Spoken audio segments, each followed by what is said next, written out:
பொருளோடு புகழைத் தந்து போற்றிடும் வாழ்வைத் தந்து வருங்காலம் அனைத்தும் செல்வம் வரும் காலம் ஆக்கி வைத்து பெருமைகள் வழங்க வேண்டும், பேரருள் கூட்ட வேண்டும்.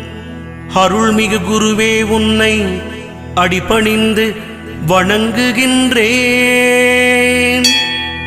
வருடம் ஓர் ராசி வீதம் வட்டமாய் சுழன்று வந்தே தருகிற பலனை நாங்கள் தங்கமாய் ஏற்றுக்கொள்வோம். வருகிற நாட்களெல்லாம் வசந்தமாய் மாறுதற்கே அருள் தரும் உனது பார்வை அனுதினம் எமக்கு வேண்டும். குருவே, நீ பார்த்தால் போதும் கோடியாய் நன்மை சேரும்.